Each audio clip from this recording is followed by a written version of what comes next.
Donc, les autres, en fait, ils vont le joindre dès qu'ils peuvent. Voilà, donc on reprend donc notre formation. Donc, on va continuer avec les immobilisations corporelles, donc avec une analyse donc, de la norme comptable. Et par la suite, on va voir donc comment justifier les comptes, comment s'assurer que notre travail il a été bien fait, donc comment tous les comptes sont justifiés. Et donc, on se prépare donc, pour un contrôle de commissaire aux comptes. Donc, voilà tout ce qu'on va faire aujourd'hui.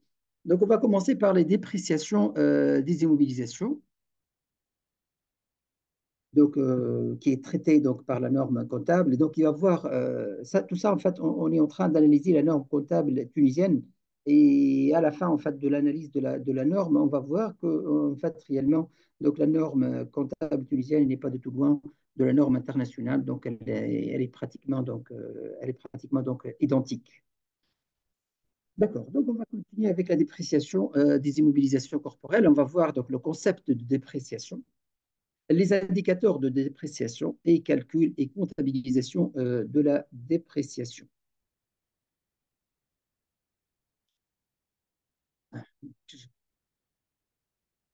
Voilà.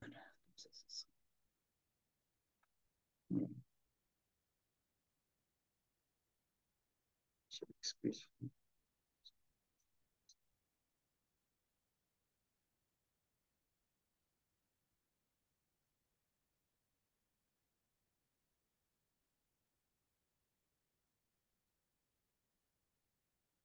Voilà, dépréciation.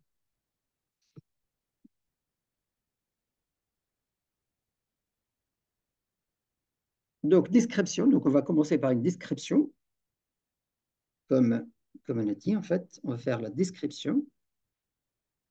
Et par la suite, on va voir les indicateurs et on va voir par la suite le traitement comptable qu'il faut faire. Donc, la dépréciation donc, elle est définie comme une diminution de la valeur comptable d'une mobilisation corporelle qui dépasse son amortissement normal. Donc, en résultant de facteurs tels que l'usure, l'obsolescence ou le changement dans l'utilisation de l'actif. Exemple pratique, par exemple, une machine dont la technologie devient obsolète plus rapidement que prévu. Donc, par exemple, donc, dans l'habitude, donc, on a une machine donc, dans par exemple dans l'injection de la plastique, là où il y en a donc, un changement technologique important chaque 4 ans ou chaque 5 ans. Exceptionnellement, cette fois-ci, donc, le changement technologique, il a eu donc, au bout de 3 ans. Donc, la société, donc, elle a prévu donc, le changement dans les 4 ans. Donc, elle a amorti, donc, elle a commencé, elle a prévu donc, d'amortir donc, la machine en fait, sur les 5 ans, bien sur les 4 ans. Et par la suite, elle se trouvait devant donc, une réalité que la technologie, donc, elle a changé. Et donc, la valeur de son immobilisation, donc, actuellement, donc, il fait pas la valeur nette comptable, donc, valeur nette comptable de l'immobilisation, elle est beaucoup inférieure donc, à la juste valeur, ou à la valeur de marché de cette machine. Et donc, qu'est-ce qu'elle doit faire? Donc, elle doit faire de constater cette dépréciation. Donc, la calcul et comptabilisation, donc la dépréciation est calculée comme la différence entre la valeur comptable de l'actif et sa valeur recouvrable. C'est que le plus élevé entre la valeur d'usage et la valeur nette de vente.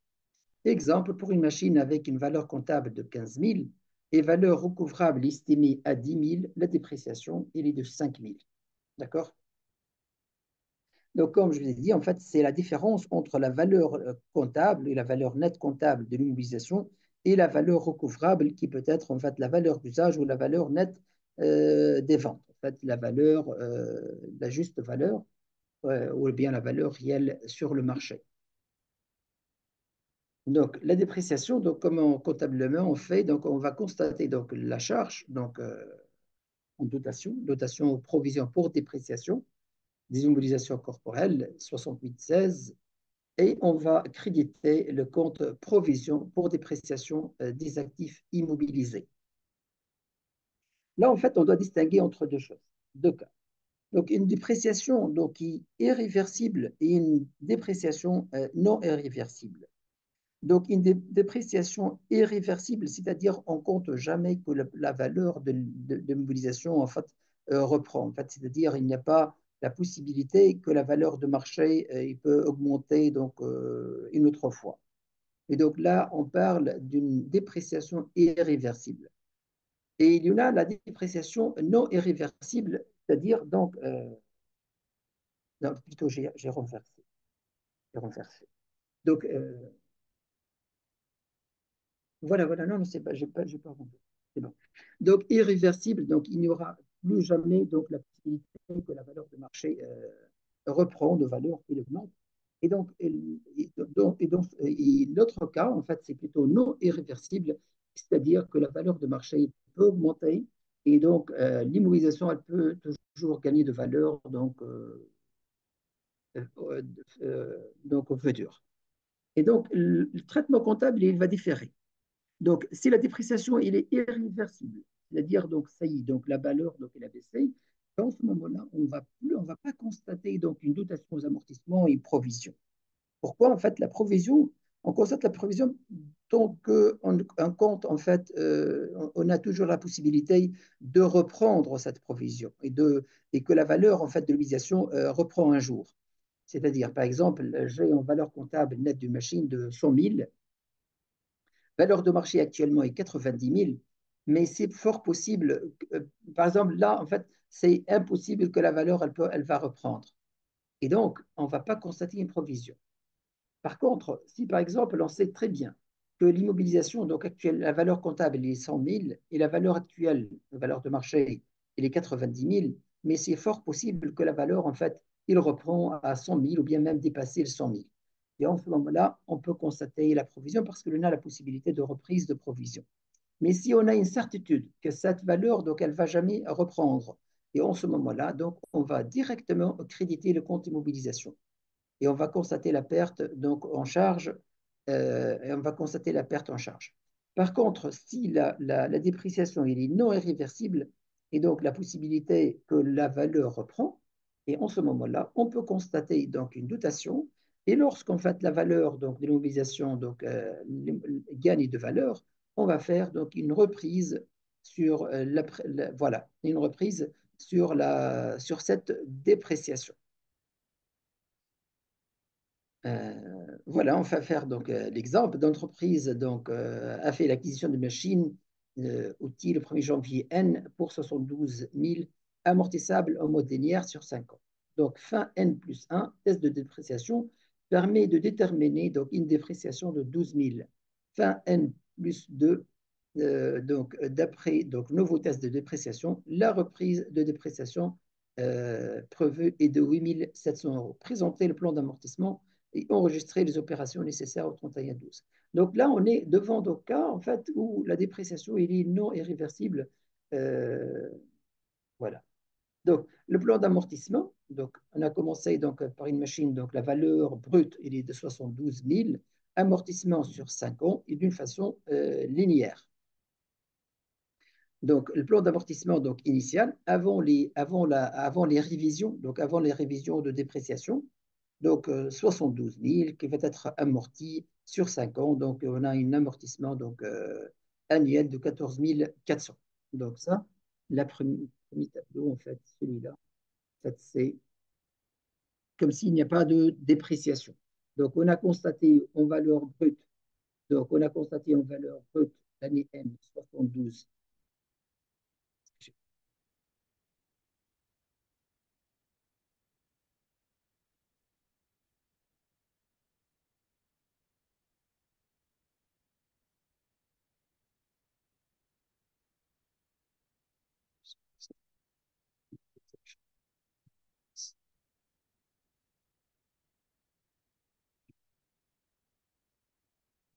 Donc, on a constaté donc à l'exercice N la valeur brute de 72 000 et on a fait l'amortissement linéaire sur 50, donc 14 000.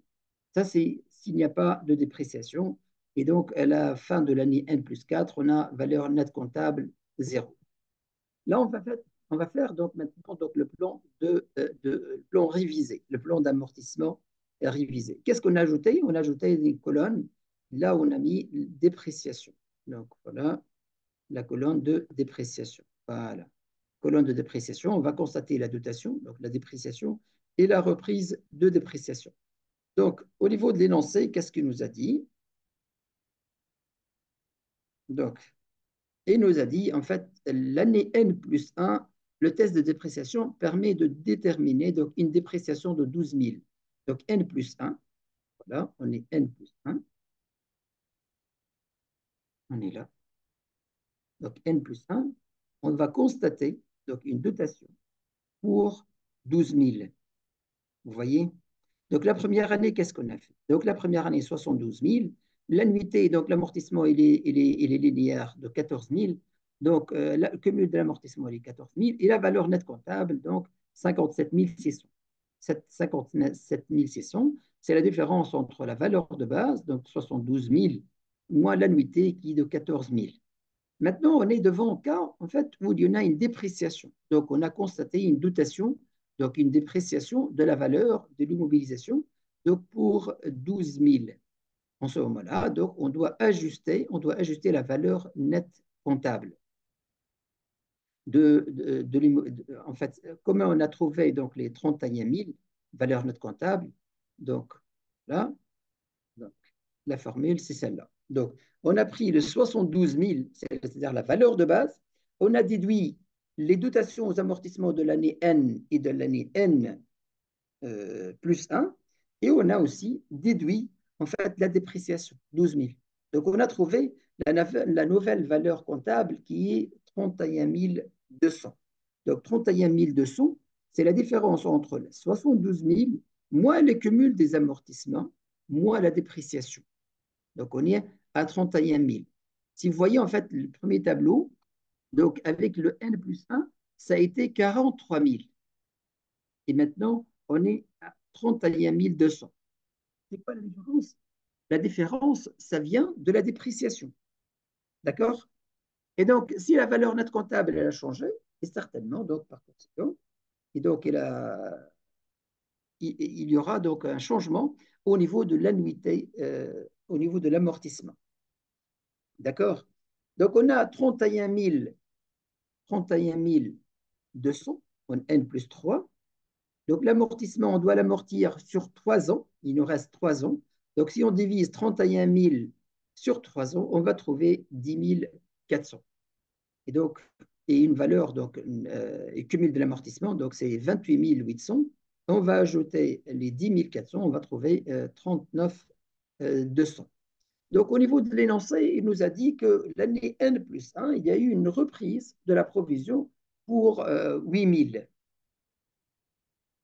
Pour 8 000.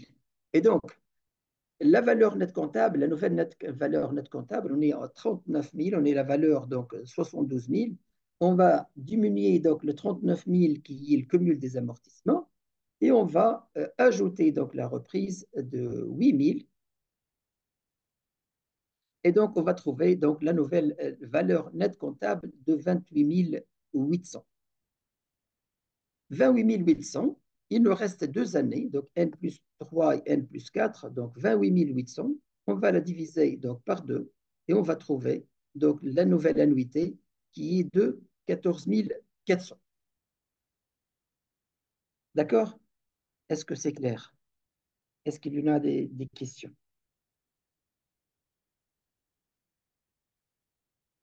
Hmm. Est-ce que vous avez des questions? Euh, Oui, je vous entends. Oui, Loata. oui, c'est vraiment clair. C'est vraiment clair. Mais je Très voulais bien. avoir une précision. En fait, je vous entends mal, Allô? Loata. Oui, je vous entends. Oui, maintenant je vous entends. Je disais que c'est très clair, mais je voulais avoir une précision. En fait, c'est Dans le même le traitement sera le même. Loata, en fait, je vous entends pas très bien. Je dis que la leçon est claire. Mais je voulais Oui. savoir si dans le même, le traitement sera le même. Le traitement de la Loata, dépréciation. est-ce que vous pouvez m'écrire en fait votre est-ce que vous utilisez le chat en fait? Parce que je vous entends mal en fait. J'arrive à peine de vous entendre. Ok. Ok. D'accord? Et je vais y répondre. Ne vous inquiétez pas. Est-ce que vous avez de questions? Est-ce que c'est clair là, en fait?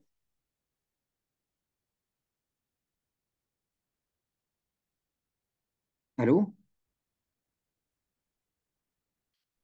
Ben, d'accord. Donc, on continue. Donc, on dit qu'au 31-12 N plus 4, on se constate des amortissements cumulés pour 68 000. C'est ça, en fait, les 68 000. Et voilà, donc on cumule. Donc, le total, il est de 68 000 des dernières lignes.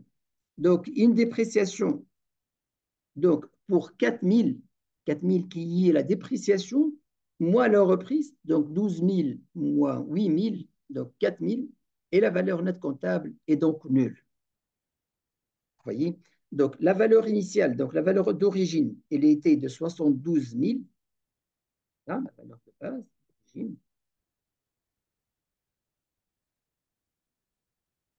valeur de base, 72 000. On a fait des amortissements, cumul d'amortissements pour,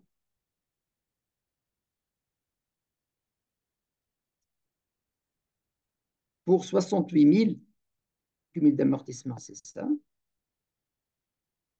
et la dépréciation nette, c'est-à-dire, donc, nous avons 8 000 et 12 000. Donc, 12 000 en négatif, 8 000 en positif. Donc, l'effet net de la dépréciation, c'est que 4 000.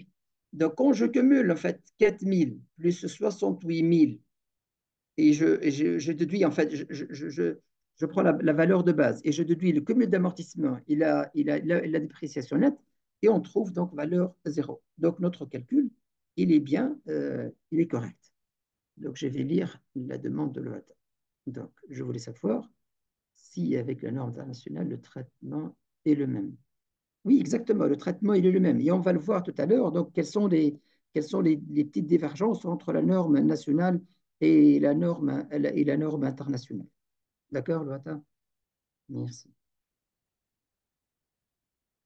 Et donc, Oui, c'est ça. Je voulais savoir, oui, oui, c'est ça ma question. Je voulais savoir s'il y avait une. Loata, en fait, vous m'avez dit, en fait, je voulais savoir si, avec les normes internationales, le traitement est le même. Oui, Oui, c'est ça. je vous confirme que le traitement il est le même. Et comme je vous ai dit, en fait, le dernier slide, ce sera donc une comparaison entre la norme nationale et la norme internationale. Et vous allez voir, en fait, que pratiquement, donc, c'est la même chose. Donc, il n'y a pas de divergence entre ces deux normes-là. D'accord? Ok, merci. Très bien. Donc, est-ce que c'est clair avec la dépréciation? Donc, la dépréciation, la difficulté, en fait, réside au niveau de calcul de la nouvelle base d'amortissement. De comment en tenir compte des dépréciations, comment en tenir compte des reprises sur dépréciation. Et là, en fait, l'exemple qu'on a utilisé, donc il a pris donc, toutes les possibilités. Donc, il y en a une dépréciation, il y en a une reprise sur dépréciation. Donc, on a vu comment, suite à une dépréciation, donc qu'est-ce on recalcule donc la valeur nette comptable et pour que ça soit donc la nouvelle base de l'amortissement. Et aussi, en cas de reprise, la même chose que ce qu'on fait et quelle sera donc la nouvelle base d'amortissement. Donc, on va passer maintenant à la réévaluation. Donc, la réévaluation, donc on va voir le concept de la réévaluation, les conditions de la réévaluation et l'impact sur les états financiers. Donc, concept de réévaluation. Donc, la réévaluation consiste à ajuster. Donc, c'est l'ajustement. On va ajuster la valeur comptable des immobilisations corporelles pour, donc pour la refléter à sa juste valeur au bilan. En fait, il y en a au niveau de la comptabilité. Donc, on doit toujours s'assurer, on doit toujours veiller à ce que les éléments d'actifs ne soient pas surévalués. Et donc, ça, c'est général, que ce soit pour les immobilisations, que ce soit pour les créances, que ce soit pour les participations, que ce soit pour le stock. Donc, on doit veiller toujours est-ce que notre actif ne soit pas surévalué? Et donc, pour que notre actif ne soit pas surévalué, et pour ne pas encourir à des écritures de provision, donc on a la possibilité de réévaluation. Et donc, la réévaluation, quand on parle de la réévaluation, elle est dans le deux sens. C'est-à-dire, c'est possible d'augmenter la valeur de l'immobilisation, comme c'est possible de baisser la valeur de l'immobilisation. Donc, la réévaluation peut être dans le sens positif, comme elle peut être dans le sens négatif. Donc, l'essentiel, c'est quoi? L'essentiel que les éléments d'actifs, ou bien l'immobilisation corporelle, reflètent la juste valeur. Donc, ils sont reflétés à la juste valeur au niveau de bilan. J'explique encore. Donc, la norme, la... Ok, d'accord. Donc, parmi les principes comptables donc, qui est très courant, en fait, surtout pour les immobilisations, c'est la valeur historique. Donc, les immobilisations sont valorisées donc, à la valeur historique. Et donc, vous trouvez, par exemple, dans l'actif d'une société, donc, une immobilisation, ou bien un terrain, donc acheté depuis, par exemple, 10 ou 20 ans, ou bien 15 ans, donc pour une valeur qui est le coût historique, donc par exemple, donc terrain qui a été acheté donc à 100 000, par exemple, euros, équivaut réellement aujourd'hui, en fait, sur le marché pour 1 million d'euros. Et donc, si on maintient en fait la valeur historique, on maintient le coût historique de l'immobilisation, on l'affiche en fait au niveau de l'actif pour 100 000, pour 100 000 euros, alors qu'elle valent réellement 1 million d'euros. Donc, en fait, on a lésé les intérêts de la société. On n'a pas reflété en fait la juste valeur au niveau pour ces biens-là. Donc, parce que la société, elle vaut beaucoup plus que ça. Son actif, en fait, sa valeur de l'actif, la valeur de l'actif de son actif, elle est peut-être 10 fois la valeur donc, qui est affichée. Et c'est pourquoi, en fait, il y a eu cette possibilité de réévaluation. Et la norme tunisienne, donc, au début, en fait, elle n'acceptait pas la réévaluation. Et alors que maintenant, donc, elle existe, la réévaluation au niveau de la norme, et aussi même fiscalement. Donc, il y avait donc des nouvelles dispositions fiscales autorisant la réévaluation. Certainement, donc, elle est très réglementée, et donc, on va la voir d'ailleurs, donc, peut-être à la séance prochaine, quelles sont les conditions. Donc, ça je parle de l'aspect fiscal. Donc, quelles sont les exigences, quelles sont les conditions à respecter lors de la réévaluation fiscalement. Et donc, la norme comptable, donc, elle admet donc, la possibilité de réévaluation. J'ai dit, en fait, la réévaluation, son objectif, c'est d'afficher, c'est d'ajuster donc, les valeurs de l'immobilisation pour refléter sa valeur, sa juste valeur, donc la valeur de marché donc, au bilan. Donc, ce process est utilisé pour montrer la valeur actuelle de l'actif lorsque celle-ci diffère significativement de sa valeur comptable. Là, on parle en fait d'une différence significative entre la valeur comptable, la valeur au niveau de la comptabilité, la valeur nette comptable et la valeur de marché. Donc, si l'on a une différence significative, donc euh, qui peut fausser donc la situation financière de la société, en ce moment-là, on doit utiliser l'outil de réévaluation. Exemple pratique, donc réévaluation d'un terrain dont la valeur de marché a augmenté significativement depuis son acquisition. Donc la différence doit être significative pour passer à la réévaluation.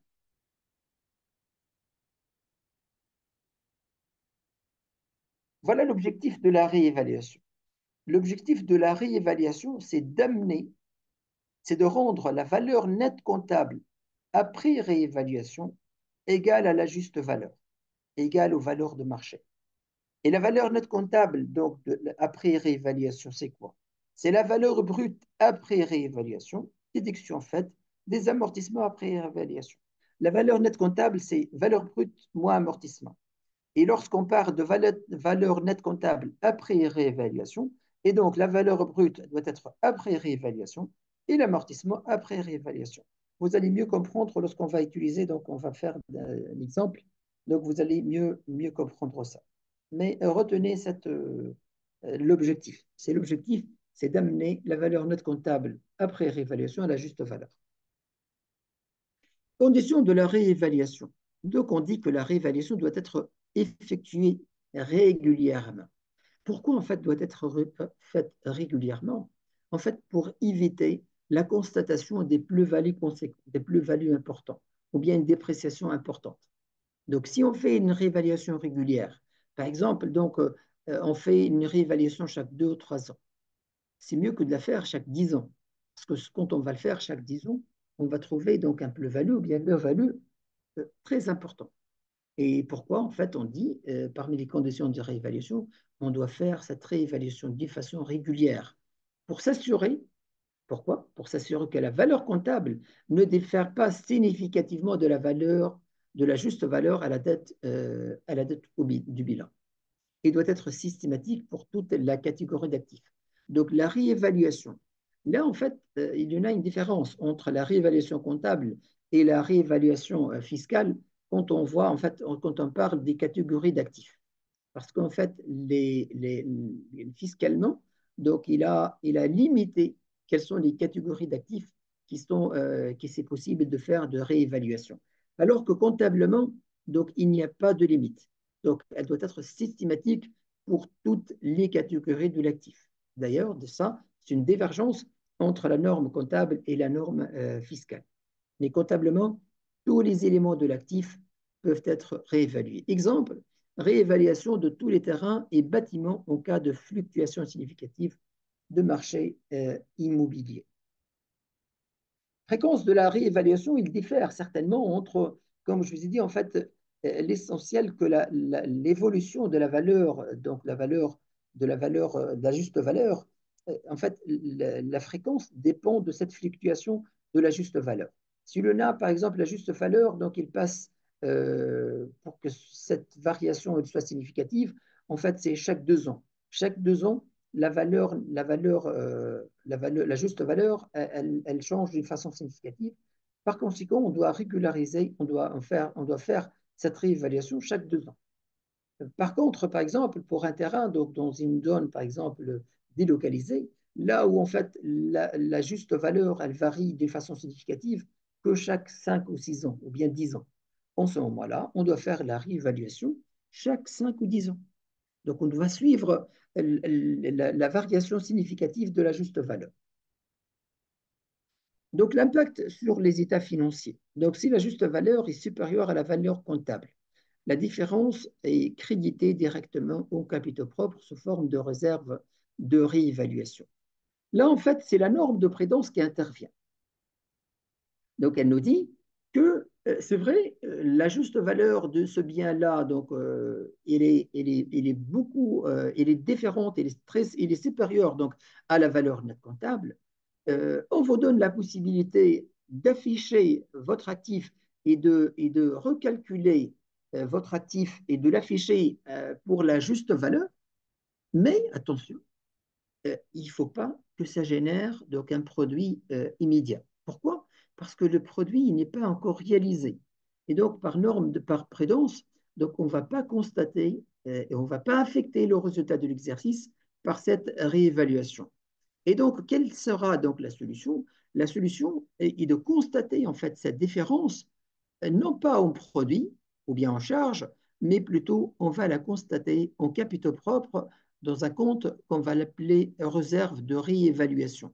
Donc, c'est un compte de réserve, 144, compte réserve de réévaluation. Est-ce que c'est compris la philosophie de comptablement, qu'est-ce qu'on a fait? Donc, on a touché l'objectif essentiel. Quel est l'objectif essentiel? C'est d'afficher les immobilisations à leur juste valeur. Donc, avec la réévaluation, on va augmenter la valeur de l'actif. Donc, cet objectif, donc, il est atteint. Contrainte, c'est quoi? Contrainte, on ne doit pas affecter le résultat de l'exercice. Pourquoi? Parce que, en fait, le produit, il n'est pas réalisé. Donc, c'est juste une réévaluation. Ce n'est pas une scission. Si ça a été une scission, certainement, on va constater le produit, donc la différence, donc le plus-value, on va le constater en produit. Mais là, il n'y a pas de scission. Donc, par prudence, on vous dit, on va constater cette plus-value, cette différence, on ne va pas la constater en produit ou bien en charge, mais surtout en produit, on va parler des charges. On ne va pas en constater en produit, mais on va la constater dans un compte de réserve qui est appelée réserve de réévaluation. Et là, en fait, je reviens aussi donc, au volet fiscal. Le volet fiscal, en fait, il y en a des conditions pour cette réserve de réévaluation. Donc, on va les voir. Donc, certainement, comme je vous ai dit, la séance prochaine, on va voir quelles sont les conditions pour ces réserves de réévaluation, parce qu'il y en a des avantages. Il y en a un avantage d'exonération, donc il est non imposable, cette réserve, mais quelles sont les conditions? Ça, on a parlé de l'augmentation de valeur. Si on parle maintenant de la diminution de la valeur, si la juste valeur est inférieure à la valeur comptable, la différence, donc nous, l'objectif de la réévaluation, c'est quoi? D'amener la valeur donc, comptable à la juste valeur. Donc on va baisser cette fois-ci. Donc la différence est d'abord imputée contre toutes les réserves de réévaluation existantes pour l'actif, puis comptabiliser en charge si réserve est insuffisante. C'est-à-dire, donc supposons qu'on a, par exemple, donc on a fait la réévaluation pour certains biens et donc on a constaté la plus-value donc en réserve. Donc supposons qu'on a, par exemple, une réserve de réévaluation pour 7 000 euros. Supposons le cas. On a un autre actif donc qu'on doit constater une baisse de valeur. Donc on va faire une réévaluation négative. Et cette réévaluation négative, supposons qu'elle est pour 5 000 euros. Donc la norme, qu'est-ce qu'elle nous dit? En fait, vous avez donc déjà un compte de réserve qui contient une valeur de 7 000 euros et maintenant vous avez une dépréciation de 5 000 euros. Donc elle nous dit, vous ne devez pas toucher un compte de charge, mais plutôt constater cette différence en imputant sur la réserve de réévaluation. C'est-à-dire, on a le réserve d'évaluation, il était créditeur de 7 000. Maintenant, qu'est-ce qu'on va faire? On va baisser la réserve de réévaluation à concurrence de cette dépréciation, c'est-à-dire 5 000. Ça, c'est le cas le plus simple. Mais maintenant, supposons qu'on a la réserve de réévaluation pour 7 000, mais la dépréciation, il est plutôt pour 10 000. En ce moment, la norme, qu'est-ce qu'elle nous dit? Elle nous dit, vous devez commencer par compenser sur la réserve de réévaluation. Donc, on va annuler la réserve de réévaluation pour 7 000 et la différence qui est 3 000 entre la dépréciation et la réserve de réévaluation. En ce moment-là, on doit la constater dans un compte de charge. Et on va voir des exemples, comme ça sera clair. Mais tenez, voilà, ça c'est l'exemple. Donc, pour la réévaluation d'une obligation corporelle donc, à une valeur supérieure, ça c'est le cas où on va augmenter. Donc, qu'est-ce qu'on va utiliser? Donc, on va débiter le compte immobilisation corporelle. Donc, pour la valeur qu'on va augmenter, je n'ai pas mis les chiffres exprès parce que par la suite, je vais vous montrer comment calculer ces chiffres-là. Mais maintenant, retenez la chose. C'est qu'on va augmenter la valeur de l'immobilisation. On va augmenter la valeur de l'amortissement. Et la différence, on va la constater en réserve spéciale de réévaluation. D'accord? Retenez ça. On va en revenir avec des chiffres, avec des exemples. Maintenant, c'est plutôt une dépréciation, donc une diminution de valeur. Comme je l'ai dit, la diminution de valeur, donc on va commencer à l'imputer sur la réserve spéciale de réévaluation existante. Si on a une réserve déjà positive, on va commencer à consommer, à grignoter sur cette réserve. Si la réserve, elle suffit, donc on ne va pas constater un compte de charge, mais si la réserve, elle ne suffit pas, on va constater la différence en charge nette sur cession de mobilisation et autres pertes d'éléments non récurrents ou exceptionnels. Est-ce que c'est compris pour ça? Donc, le principe est simple. Donc, si on va réévaluer, c'est-à-dire on va réévaluer l'immobilisation à la valeur nette comptable. La valeur nette comptable, comme je vous ai dit, c'est la valeur brute et l'amortissement. Donc, on doit réévaluer la valeur nette brute et la valeur brute et on doit réévaluer l'amortissement. Par la suite, si on a réalisé donc un plus-value, le plus-value doit être mis dans le compte de réserve de réévaluation. Ça, c'est dans le cas de réévaluation positive. S'il y en a une diminution de valeur, il nous dit en fait, vous ne devez pas constater une charge tant que vous n'avez pas amorti la totalité de la réserve. Donc, quand on va consommer la totalité de réserve, en ce moment-là, on constater des charges, on constater donc une charge. D'accord? C'est ce qu'il faut retenir en fait.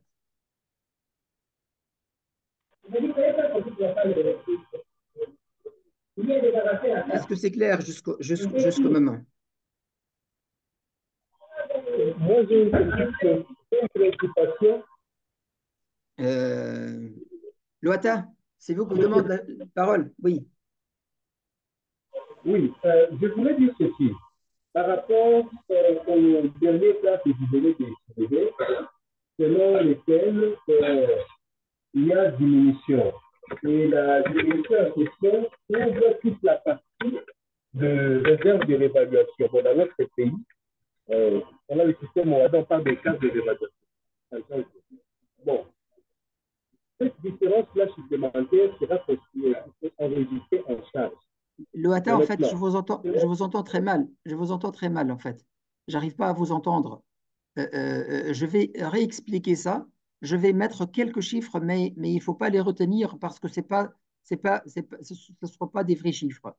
Mais on va faire l'exemple donc réel. Je vais vous montrer. Donc, le slide précédent, donc supposons que là, en fait, supposons que là, donc, supposons que là, en fait, on a la réserve spéciale de réévaluation, on a mis 10 000 euros. Supposons qu'on a mis 10 000 euros de cette réserve, suite à une réévaluation positive d'une immobilisation. D'accord? Et on a une autre immobilisation qui a fait plutôt donc, une dépréciation de valeur. Donc, on va constater la diminution de valeur. Donc, et la diminution de valeur, donc, elle a été de 7 000 euros. Donc, on a déjà une réserve de 10 000. Donc, la norme, qu'est-ce qu'elle nous dit?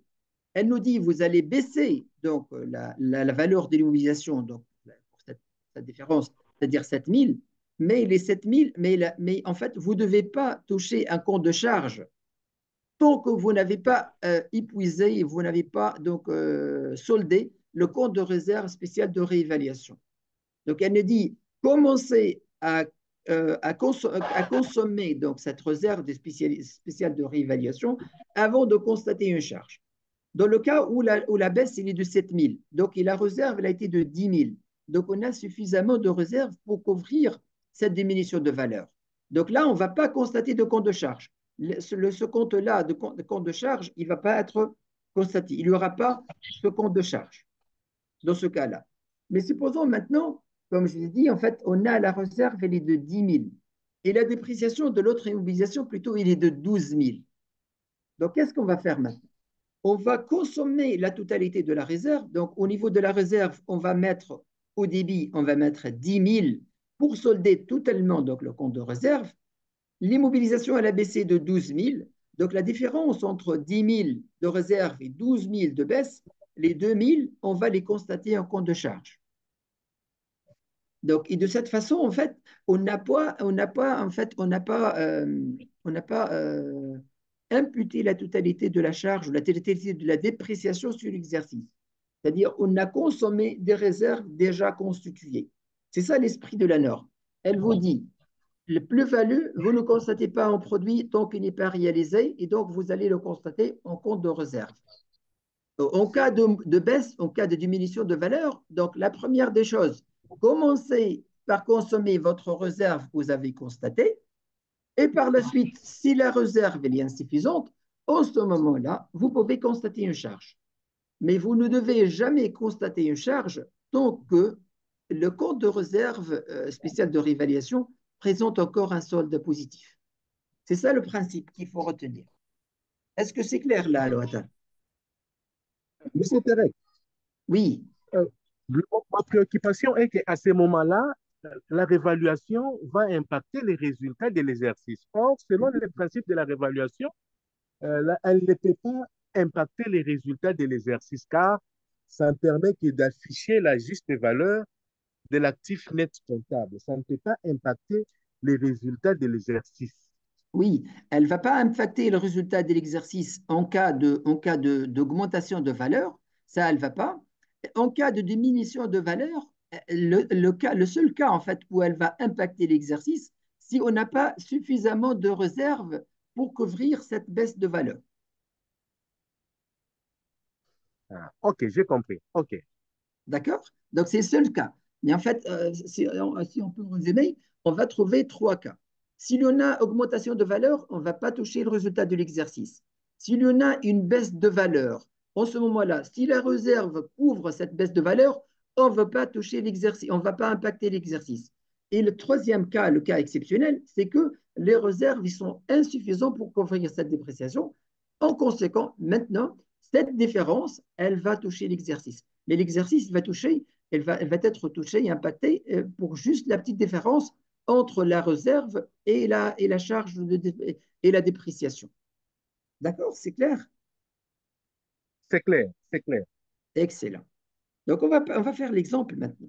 Il va être, en fait, il va nous aider donc à consolider notre compréhension. Donc, exemple pratique, un bâtiment a été acheté en janvier de l'année N pour un montant de 300 000 dollars. Ce bâtiment est amorti selon une méthode linéaire sur une période de 20 ans. Donc, à la date de 31 décembre de l'année N plus 1, sa juste valeur de réévaluation, c'est-à-dire, donc, est estimée à 351 000, sans aucune réévaluation effectuée entre-temps. C'est-à-dire, c'est la première réévaluation. Il nous dit là, en fait, sans aucune réévaluation, pour nous dire qu'il n'y a pas déjà de compte de réserve spéciale de réévaluation. Donc, notre cas, c'est quoi? Donc, la valeur brute, la valeur d'origine, elle est 300 000. Après une année, il est amortissable sur 20 ans. Donc, on a déjà constaté donc, une dotation d'une année. Donc, il nous dit au 31-12 de l'année N plus 1, donc sa juste valeur, elle est de 351 000. Il nous demande en fait d'enregistrer l'écriture comptable pour l'année donc N plus 1 et N plus 2. Donc, les amortissements cumulés en fait, atteignent la valeur de 30 000. C'est quoi le 30 000? En fait, calculé comme suit. On a 300 000 de la valeur brute divisé par 20 ans fois 2 ans. En fait, c'est l'année N et l'année N plus 1. D'accord? Donc, les ajustements de la valeur brute et de l'amortissement. Vous vous souvenez en fait de ce que je vous ai dit tout à l'heure, en fait, de la réévaluation, voilà. En fait, c'est ça la formule qu'on doit retenir. C'est ça notre repère. Notre repère, c'est la valeur nette comptable après réévaluation. On doit l'amener à la juste valeur. Maintenant, dans notre cas, la valeur nette comptable, elle nous dit que la valeur nette comptable, maintenant, donc elle est inférieure à la juste valeur. Parce qu'on a une valeur nette comptable qui est 300 moins 30 000 d'amortissement, qui est donc 270 000, alors que la valeur comptable, elle est de 350 000. Donc, notre objectif, c'est quoi au niveau de réévaluation? C'est d'amener la valeur nette comptable après réévaluation à la juste valeur.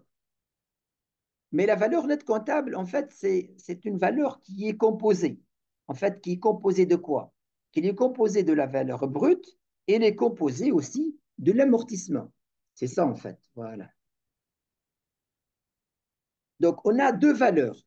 Donc, si on veut calculer la valeur nette comptable après réévaluation, on doit calculer la valeur brute après réévaluation et on doit calculer l'amortissement après réévaluation. Est-ce que c'est clair?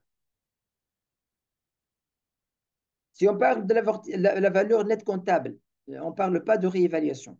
Valeur nette comptable égale à valeur brute moins amortissement. Maintenant, si on veut plutôt calculer la valeur nette comptable après réévaluation, donc ça doit être la valeur brute après réévaluation moins amortissement après réévaluation aussi. En fait, on doit mener tout en fait, sur le même pied d'égalité. Donc, on doit parler, on doit comparer des choses comparables. Donc, si on va parler de valeur brute avant réévaluation, donc ça doit être valeur brute avant réévaluation moins amortissement avant réévaluation. Et maintenant, si on parle de la valeur nette comptable après réévaluation, on doit parler aussi de la valeur brute après réévaluation moins amortissement après réévaluation. Vous allez mieux comprendre avec l'exercice. Mais ça, c'est le principe. En fait, ça, ce qu'il faut, il faut garder en tête pour ne pas ne pas se tromper au niveau des calculs. D'accord? On revient à notre exemple. Donc, qu'est-ce qu'il nous a dit? Donc, les amortissements cumulés donc, atteignent 30 000. 30 000, c'est quoi? C'est 300 000 qui est la valeur brute, divisé par 20 ans. On a dit que l'amortissement linéaire sur 20 ans, et on va multiplier fois 2. Pourquoi fois 2? En fait, ce sont deux exercices. C'est l'exercice n et l'exercice n plus 1, parce que lui, il nous parle de 31,12 n plus 1. Il y a eu la réévaluation. Donc, on a utilisé donc, le bien l'année n et on a utilisé l'année n plus 1.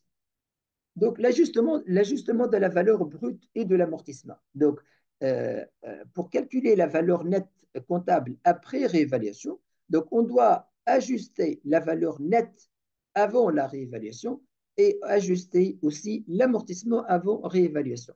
Donc, la valeur nette comptable avant réévaluation, il y est quoi en fait? Il est 300 000 la valeur nette comptable moins le 30 000 amortissement. Donc, il est 270 000. Alors que la juste valeur, elle est combien? Elle est de 351 000. Donc, comment on a passé de 270 000 à 351 000? Certainement, il y a eu un coefficient qu'on appelle le coefficient de réévaluation. Si on divise en fait les 350 000, on va les diviser par 270 000. 351 000, comme l'énoncé, en fait, c'est la valeur en 31,12 n plus 1. C'est la juste valeur au 31,12 n plus 1. Donc, si on va diviser cette juste valeur par la valeur nette comptable avant réévaluation, on va trouver un coefficient de 1,3. Le coefficient, on l'appelle le coefficient de réévaluation. Et donc, qu'est-ce qu'on va utiliser? À quoi il va être comment on va utiliser, pour quelle chose en fait on va utiliser le coefficient de réévaluation? On va utiliser essentiellement pour réévaluer les amortissements et réévaluer la valeur brute. Donc, on a déterminé donc le coefficient de réévaluation. Maintenant, on va appliquer le coefficient de réévaluation à la valeur brute et on va appliquer le coefficient de réévaluation à l'amortissement pour déterminer la valeur nette comptable après réévaluation. D'accord? Donc, la valeur brute, elle était 300 000. Donc, on va multiplier 300 000 fois 1,3. Donc, ça va nous donner 390 000.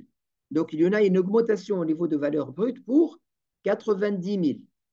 L'amortissement cumulé, il est de 30 000. On va le multiplier, 30 000, comme je vous ai dit tout à l'heure, c'est 300 000 sur 20 fois 2, parce que c'est 2 ans. Donc, il devient 30 000 fois 1,3, on va trouver 39 000. Donc, l'amortissement aussi, il a augmenté. Il était 30 000, il est passé à 39 000. Donc, il y en a une augmentation de combien? De 9 000. 39 moins 9. Et au niveau de la valeur brute, il y en a une augmentation de 90 000, qui est 390 000 moins 300 000.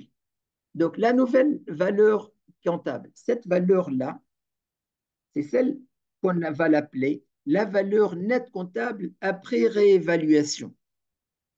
Donc, la valeur nette comptable après réévaluation, c'est quoi? C'est 390 000 au moins, ce qui est, c'est quoi? Qui est la valeur brute.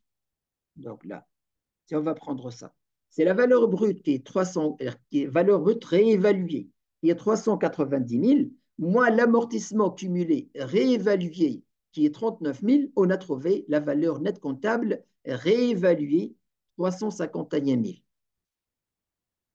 Si on voit en fait la valeur nette comptable. 300 valeur nette comptable réévaluée, 351 000. En fait, 351 000, c'est quoi? Est-ce que vous vous souvenez de cette valeur? 351 000. 351 000, on le trouve là. C'est la juste valeur de l'immobilisation au 31/12 N plus 1. Vous voyez, en fait, qu'est-ce qu'on a fait avec la réévaluation? On a calculé la nouvelle valeur nette comptable réévaluée. On l'a amené à 351 000. 351 000, c'est quoi? C'est la juste valeur du bien. Et donc, si je reviens à la formule qu'on a présentée au début, voilà. Donc, l'objectif, c'est quoi? C'est que la valeur nette comptable après réévaluation, qui est maintenant 351 000, égale à la juste valeur, qui est aussi 351 000. D'accord? Maintenant, on va voir comment comptablement, comment ça va se passer. Voilà, comptablement, c'est comment. Voilà. Donc, vous vous souvenez, la valeur brute, elle était de 300 000, elle a passé à 390 000. Donc, on va augmenter la valeur brute pour 90 000. Donc, on va débiter le compte d'immobilisation pour 90 000. L'amortissement cumulé, il a passé de 30 000 et à 39 000. Donc, l'amortissement, il a augmenté aussi de 9 000. Donc, on va créditer le compte amortissement pour 9 000. Et donc, voilà. Et donc, et l'autre, c'est quoi en fait la différence entre les deux? C'est la réserve de réévaluation. Donc, l'immobilisation, on va la débiter pour 90 000, qui est la valeur brute avant réévaluation moins la valeur brute initiale. Et l'amortissement aussi, on va la créditer pour 9 000, qui est l'amortissement après réévaluation moins l'amortissement avant réévaluation. La différence, 81 000, on va la mettre dans un compte qu'on va l'appeler réserve spéciale de réévaluation. Est-ce que c'est clair? Sinon, je répète. Ça va pour moi, monsieur Tarek. Très Et bien. moi, Oui, j'ai deux questions. allez-y. Oh, non, dis-moi une question et l'autre, c'est une observation. Oui, Les 90 000, du coup, vont venir augmenter la valeur d'origine du bien après évaluation. oui, OK. Maintenant, pour le compte 144, là, oui. les 81 000, que vont-ils devenir au fil du temps? Voilà. Qu'est-ce qu'ils vont devenir au fil des temps? En fait, tout d'abord, donc les réserves de réévaluation, donc ça constitue donc un compte de capitaux propres. Donc on va voir des capitaux propres qui vont augmenter. Et donc on va l'utiliser en quoi? On va l'utiliser en cas de dépréciation de notre élément d'actif. Donc on a dit tout à l'heure qu'en cas de dépréciation d'un élément d'actif, avant de constater une charge, on va consommer la réserve spéciale de réévaluation. Ça, la première utilisation. La deuxième utilisation, c'est en cas de scission. Et on va céder cette immobilisation. Donc, on va maintenant, donc, ce compte-là, il ne va plus exister. C'est-à-dire, on va céder une immobilisation qui a été réévaluée. Donc, supposons que cette immobilisation, celle-là qu'on parle maintenant, en fait, elle va être cédée. Un jour, elle va être cédée. Donc, en ce moment-là, lors de la session, parmi les écritures qu'on va mettre, on va débiter ce compte-là pour cette valeur de 81 000. Aussi, tant que c'est une réserve, on peut faire une augmentation de capital par incorporation de réserve. Et donc, ça peut être donc, mis dans le capital. Aussi, donc, je parle maintenant d'utilisation comptable. Je ne parle pas des contraintes fiscales. Parce que fiscalement, par exemple, en Tunisie, on interdit en fait on interdit par exemple d'incorporer cette réserve dans le capital. On interdit que cette réserve soit distribuée entre les actionnaires. Et on ajoute une condition que l'immobilisation réévaluée doit être gardée pour l'entreprise pendant 10 ans. Et que cette réserve-là de réévaluation, dans ce cas, elle sera exonérée. C'est-à-dire au moment de la vente, cette réserve qui est constatée, c'est-à-dire par exemple, si on va, après quelques années, on va vendre et on va trouver encore donc un plus-value, par exemple, de 200 000. Le plus-value de 200 000, une partie va être taxable, une partie qui va être exonérée. La partie qui a été mise en réserve de réévaluation, par exemple 81 000, elle n'est pas soumise à l'impôt. Et la différence, elle est donc 119 000, elle va payer de l'impôt. En fait, il y en a toute une philosophie, tout un contexte donc, fiscal et comptable derrière tout ça. Mais comptablement, on peut, comme je vous ai dit, soit consommer au niveau des dépréciations, soit donc incorporer en capital, soit distribuer donc entre les actionnaires tout autant qu'une réserve. Il y en a pas mal d'utilisations, donc soit la garder au niveau de capital propre et que le capital propre, en fait, il augmente. Donc, l'utilisation, il est libre, en fait. Ça, comme je dis, fiscalement, comptablement, mais certainement, donc, il y en a des incidences et des incidences fiscales si on va utiliser cette réserve. D'accord? D'accord, bien compris, M. Taïk. En fait, Excellent. je Oui. pense que vous avez anticipé un peu sur, parce que j'avais encore deux autres questions, et c'était Oui. relativement lié déjà à la durée. Est-ce qu'il y avait une durée précise comment dire, de conservation dans le compte, Oui. et quel était Ça, c'est fiscal. le, oui, et Fiscalement, il y en a. Fiscalement, par exemple, en Tunisie, c'est 10 ans. Donc, pour que cette réserve-là soit exonérée de l'impôt, l'immobilisation concernée doit être conservée au moins 10 ans. Ne doit pas être cédée pour 10 ans. Après 10 ans, si on va céder, cette réserve, elle sera exonérée. Par contre, si on va céder avant les 10 ans, cette réserve, elle sera taxée. D'accord? d'accord, d'accord. Et donc, il y En aura fait, un effet fiscal. Donc, le oui. sujet est bonsoir. Le sujet est très intéressant dans le sens où actuellement, je me pose aussi les questions sur les amortissements réputés différés, Mhm. qui sont des thèmes purement fiscaux Exactement. et L'amortissement pour différé et lesquels, l'impôt différé, il y en a énormément de. On peut élargir en fait l'analyse énormément. Oui, Mhm. oui, Donc, en fait, j'en profite par rapport au sujet.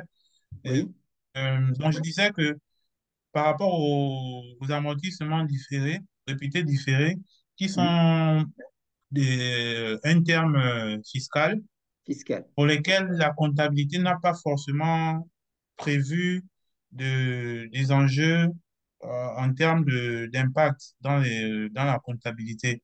Du coup, la question que je me posais, c'était de savoir, nous, à quel niveau, comment on gère ces amortissements réputés différés, puisque ce n'est qu'un thème purement fiscal. Tout en D'accord. sachant que, en observant par exemple le plan comptable au niveau du Sisquada, il y a un Mhm. compte qui est prévu pour les amortissements réputés différés. Mais en réalité, on n'a pas d'écriture qui permette de pouvoir les impacter dans la compta. D'accord. Exemple, dans notre cas, ça c'est un amortissement différé. Les 9 000, c'est un amortissement différé. Pourquoi? Parce que, en fait, fiscalement, de la norme fiscale, elle nous interdit, en cas de réévaluation, de changer la base de l'amortissement. Elle nous dit, si vous allez faire une réévaluation, il doit pas y avoir une dotation supplémentaire. Vous voyez? Mais là, on parle comptablement. Comptablement, ça, c'est juste. Et donc, il y aura, par exemple, les 9 000, ça constitue un amortissement différé. Parce que nous, on a constaté un amortissement supplémentaire, mais fiscalement, il n'est pas autorisé, donc il n'est pas déductible. L'amortissement qu'on a constaté maintenant. Et donc, il y aura, c'est pourquoi en fait, on a toujours donc au niveau de résultats fiscaux et résultats comptables à utiliser donc le tableau de détermination du résultat fiscal. Donc, et pour mettre ça parce qu'en fait, vous voyez, en fait, on n'a pas touché, on a ajouté l'amortissement sans ajouter de charges, parce qu'on a touché directement un compte d'immobilisation. Vous voyez? Mhm, mhm. Du coup, ce que je me dis, bon, ce que je comprends, c'est que pour l'exercice suivant, par exemple, on va tenir compte de cet amortissement réputé différent sur lequel on va l'impacter sur l'exercice suivant. C'est ça. Oui, oui, exactement, D'accord? exactement. Mais comme Mais je dans dis, en fait, il le... faut séparer les deux. Il faut séparer le traitement fiscal avec le traitement Mhm, comptable. D'accord? Traitement d'accord. comptable, on utilise l'amortissement différé ou bien l'impôt différé. Ça, on l'utilise certainement donc, parce qu'il y en a une divergence entre les deux normes. Oui, je vous entends. D'accord. Donc, en réalité, nous, ça, c'est l'écriture qu'on passe en comptabilité, sauf que pour les déclarations fiscales, Oui, on va l'utiliser sur l'exercice suivant. oui. Les déclarations fiscales, comme je vous ai dit, en fait, je ne sais pas exactement chez vous comment ça se passe, mais chez nous, en fait, on a adopté en fait le tableau le tableau de détermination de résultat fiscal qui est pratiquement donc francophone donc qui passe du résultat comptable vers le résultat fiscal. En Oui, intégrant en fait certaines charges qui ne sont pas admises en déduction, en les incorporant de nouveau et en faisant des déductions aussi de tout ce qui est tout ce qui est en fait, on va mettre tout ce qui est divergence entre la norme fiscale et la norme comptable pour déterminer donc nouveau résultat, donc qui est le résultat fiscal. Sur le résultat fiscal, on va déterminer l'impôt à payer. Donc l'impôt à payer n'est jamais calculé sur le résultat comptable. Il est plutôt oui, oui, calculé sur le résultat fiscal. Oui, certainement, c'est la même chose. oui, Certainement, c'est la même chose. c'est la même chose. En Oui, c'est fait, la même moi, chose. ma question est beaucoup plus liée à ces amortissements-là. Parce que là, on est sur le cas d'un amortissement linéaire. Ça veut dire Oui, sur l'exercice, les autres exercices, ce sera normalement le même amortissement. Sauf que là, on a procédé à une réévaluation qui, du coup, du point de vue fiscal, ne peut pas être utilisée sur l'année. Donc, on est obligé de exactement. différer cet amortissement. Maintenant, Exactement. est-ce que ce ne sera pas, comment dire, faire en tâche à la loi fiscale de prendre aussi, de venir l'utiliser tout en sachant que on a un amortissement qui était déjà linéaire et qui serait utilisé pour l'exercice, le prochain exercice. Mhm. Vous voyez, en fait, la divergence avec la norme fiscale, elle va commencer à partir de cette écriture. Comment ça se passe? Parce que nous, comptablement, donc la valeur, on a constaté donc une nouvelle valeur brute, une nouvelle une valeur nette comptable, une nouvelle valeur brute pour les mobilisations. Donc on a passé de 300 000 de valeur brute à 390 000. Et donc là, en fait, la base de l'amortissement, elle va changer. Mais fiscalement, elle vous dit que vous devez garder au niveau de l'amortissement, au niveau de la charge déductible, vous devez toujours calculer sur 300 000. Alors que maintenant, comptablement, on va utiliser 390 000. Et voilà, en fait, une divergence qui va se créer. Vous voyez? Et là, en fait, il y aura des amortissements différés. Parce que des amortissements qui ne vont pas être déductibles donc, immédiatement, donc au niveau de comptablement. Donc, mais ça va toucher les exercices, d'autres exercices ultérieurs, en fait. Mais ça, en fait, on va en revenir. Quand est-ce qu'on va en revenir? En fait, on a donc tout un module de volet fiscal. Donc, tout ce qui est justification de compte et tout ce qui est établissement de résultat fiscal. Et en ce moment-là, on va voir tous les cas possibles de divergence entre normes et normes fiscales. D'accord? Mhm.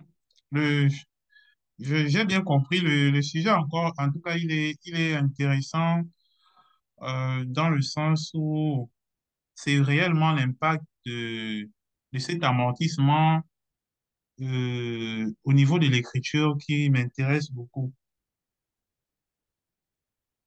Parce que Si là, vous... par exemple, on a passé l'écriture en 28. Oui, Nous, ça, c'est au niveau comptable. oui, Sauf que moi, d'après mes recherches que j'ai eu à faire il n'y a pas longtemps, oui, le plan comptable, par exemple, au niveau du Sisquada, a oui, un compte spécifique, je pense que c'est le 129, le 1292, où on met les amortissements réputés différés. d'accord. Sauf de base, c'est un thème purement fiscal. La comptabilité Fiscal. ne reconnaît D'accord, pas d'accord, le, des amortissements réputés différés. Du d'accord. coup, l'essence de ma question est beaucoup plus liée à l'utilité de ce compte, le Ah, 1292. d'accord, Pourquoi, j'ai compris. sur le plan comptable, on a ce compte tout en sachant que la comptabilité en elle-même n'a pas prévu des amortissements réputés différés? Ça, c'est possible. Voilà, c'est la possibilité, en fait, la possibilité de l'usage de ce compte-là peut être au niveau de la consolidation. Au niveau de la consolidation de groupe, il y aura en fait il y aura une incidence fiscale qui est différée.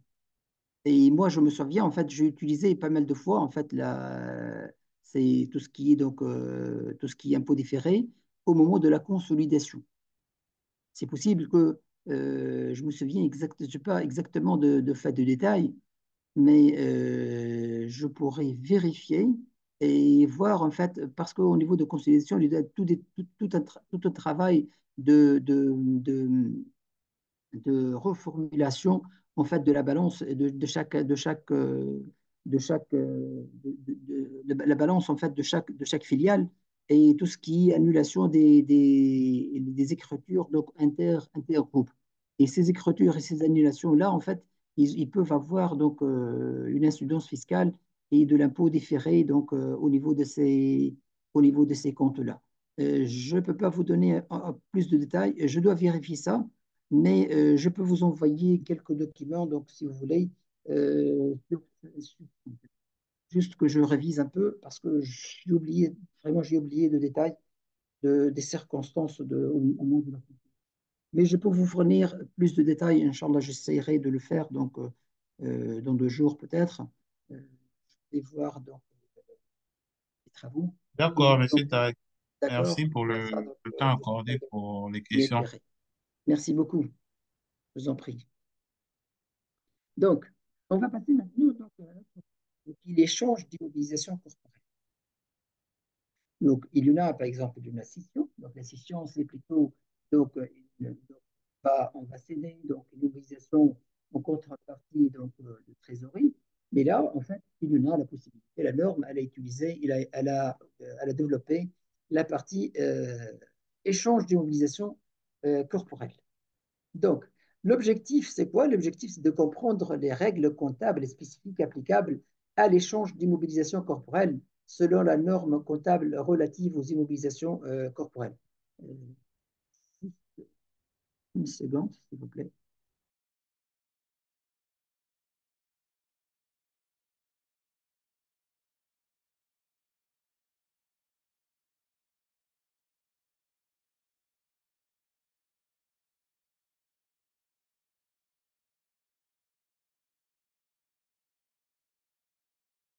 Non. Voilà. Donc, l'objectif, c'est de comprendre en fait les règles comptables spécifiques applicables à l'échange d'immobilisation corporelle. Et quand je dis échange, en fait, on va donner donc une immobilisation, on va recevoir une autre. C'est ça l'échange. Donc, il n'y a pas de, il n'y a pas, c'est toujours donc les deux parties vont avoir une immobilisation. Donc,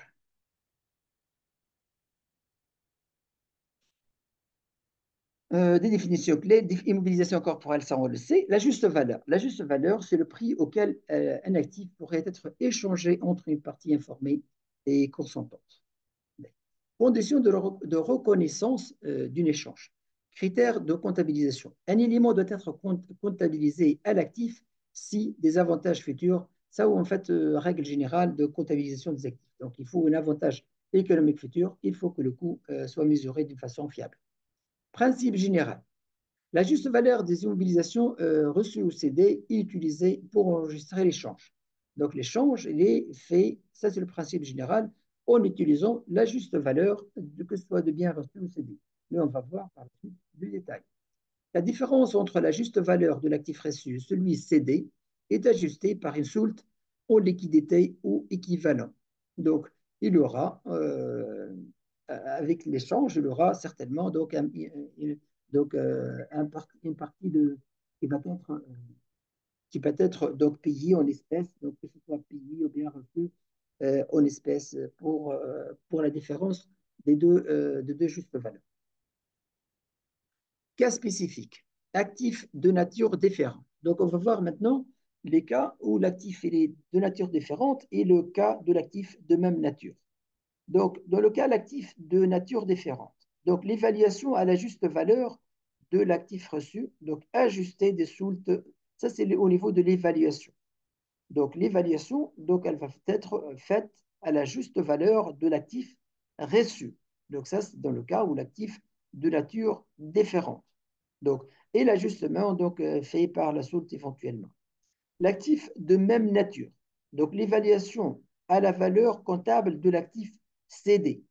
Donc, vous voyez, en fait, le premier cas, c'est la juste valeur de l'actif reçu. Mais maintenant, c'est plutôt c'est la valeur comptable de l'actif cédé.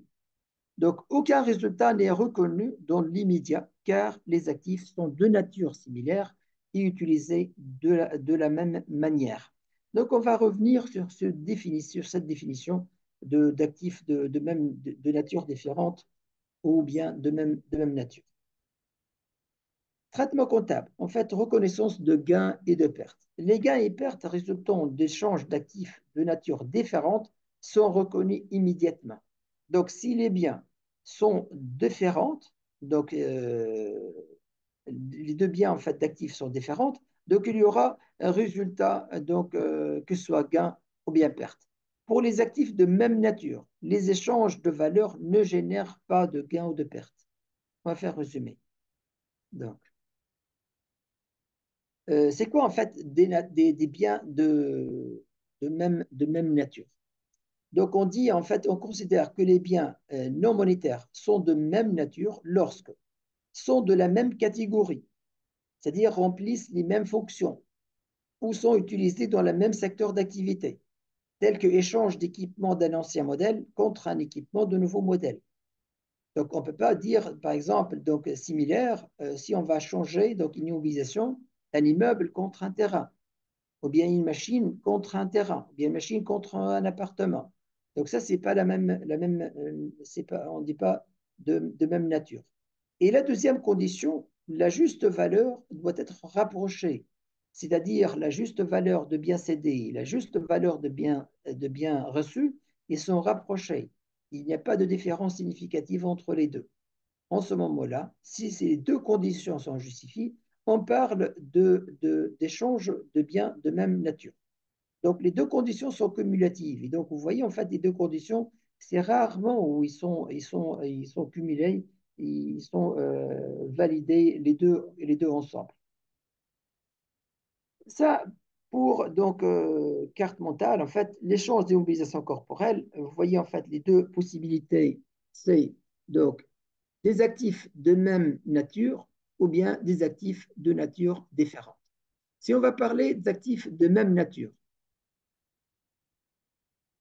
donc actifs de même nature, donc la juste valeur et utilisée sont la juste valeur et l'utilisation sont similaires. Ça, on a dit, qu'est-ce que ça veut dire de même nature? Il faut la juste valeur en fait qui est similaire et l'utilisation des biens, elle est similaire pour dire qu'il s'agit de même nature. Donc, l'évaluation va être sur la base de la valeur comptable de l'actif cédé. C'est comme ça qu'on va évaluer donc, le bien reçu, donc le bien qu'on va encaisser, qu'on va constater en immobilisation, on va le constater à la valeur comptable de l'actif cédé. Et troisième caractéristique en fait de l'échange de même nature, ne génère pas de gain ou de perte immédiate. Donc il n'y aura pas de charge, de perte ou de profit ou de gain suite donc à la réalisation de cette opération. Donc c'est ça les trois caractéristiques donc de particularité de l'échange d'actifs de même nature. Donc, si on passe maintenant à l'échange d'actifs de nature différente, donc la juste valeur, qu'est-ce que ça veut dire donc différente? Soit la juste valeur ou et l'utilisation ne sont pas similaires. Donc, la divergence, ça peut être au niveau de la juste valeur ou bien au niveau de l'utilisation, c'est-à-dire deux biens qui n'ont pas les mêmes justes valeurs ou deux biens qui n'ont pas la même utilisation. Ou bien les deux sont réunis, c'est-à-dire ni la juste valeur est la même, ni l'utilisation est la même. En ce moment-là, on dit que l'actif, ils sont de nature différente. Et ce n'est pas comme l'autre, en fait, l'actif de même nature. Dans ce cas, l'évaluation, elle va être sur la base, sur la juste valeur de l'actif reçu. Vous vous souvenez, en fait, l'autre cas, c'est plutôt une évaluation sur la base de la valeur comptable de l'actif cédé.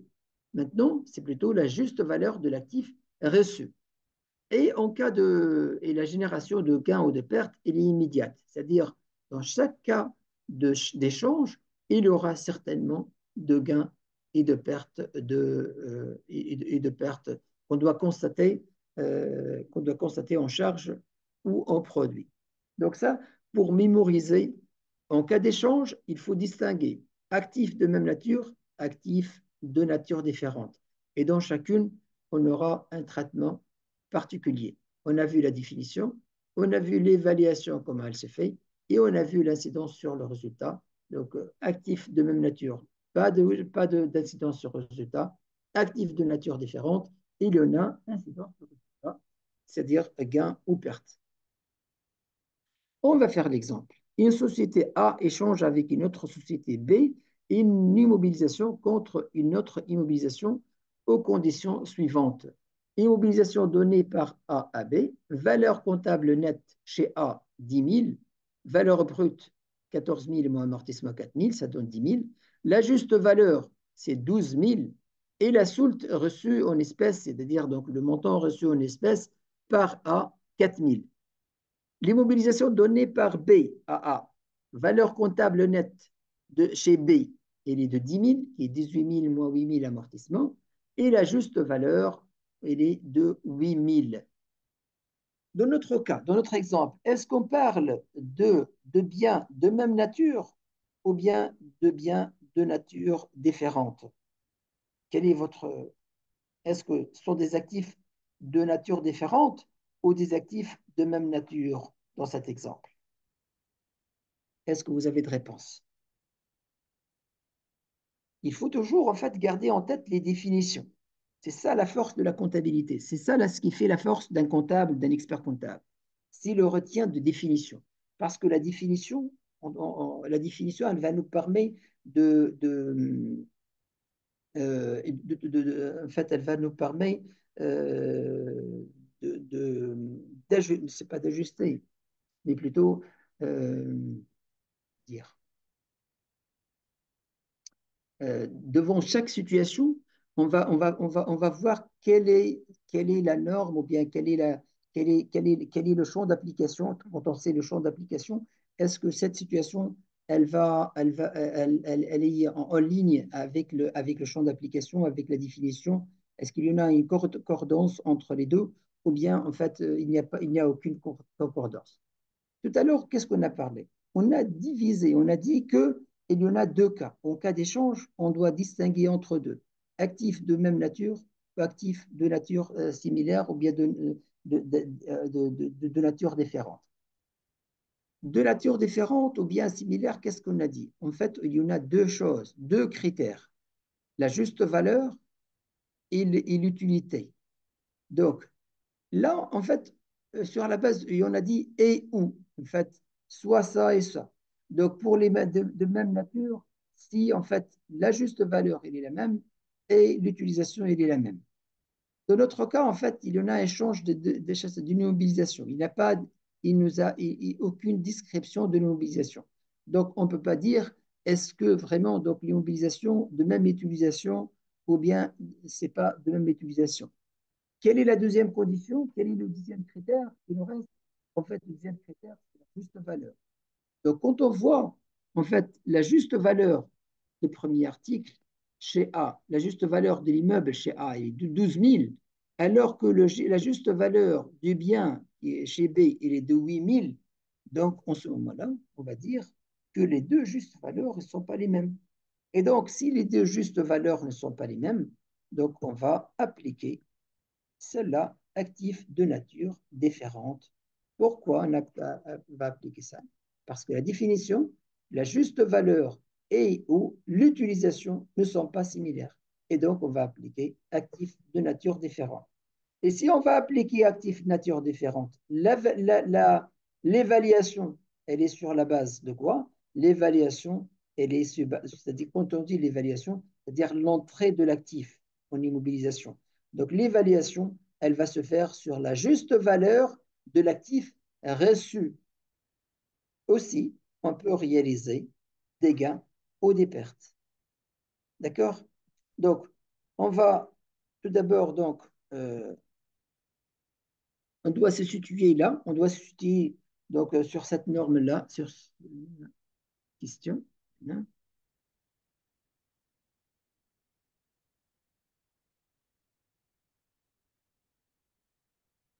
Euh, différence, euh,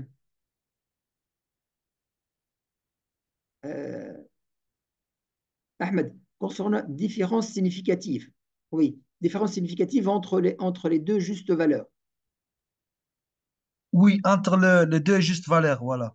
Exactement, exactement, oui, exactement. Il faut, donc, s'il y en a une différence significative entre deux justes valeurs, donc on parle d'actifs de nature différente. Donc, si la différence, donc, elle est minime, donc on parle d'actifs de même nature. Et comme je vous ai dit tout à l'heure, en fait, c'est très rare, d'après cette définition de la norme, de trouver des actifs de même nature. Vraiment, c'est parce que, en fait, les conditions sont cumulatives. Il faut que la juste valeur et l'utilisation, il est similaire. Et c'est vraiment, donc, c'est le champ d'application, il est très limité. Alors que, donc, tout le reste, c'est-à-dire juste valeur ou bien utilisation qui ne sont pas similaires, on va parler directement d'actifs de nature différente. Et directement, donc, évaluation sur la base de la juste valeur de l'actif reçu et aussi génération de gains ou de pertes immédiates. Donc, c'est systématique. Donc, on va trouver la majorité des cas d'échange avec, avec des actifs de nature différente. Donc, ce sera le principe. Et les exceptions, ce sera des actifs ou des actifs de même nature. Donc, on va revenir donc, à notre exercice. Donc, on a constaté maintenant qu'il s'agit d'échanges de biens de nature différente. Pourquoi? Parce que les deux justes valeurs sont différentes. En fait, elles ne sont pas similaires. Donc, dans ce cas, qu'est-ce qu'on a dit? On a dit que l'immobilisation doit être évaluée sur la base de la juste valeur du bien reçu.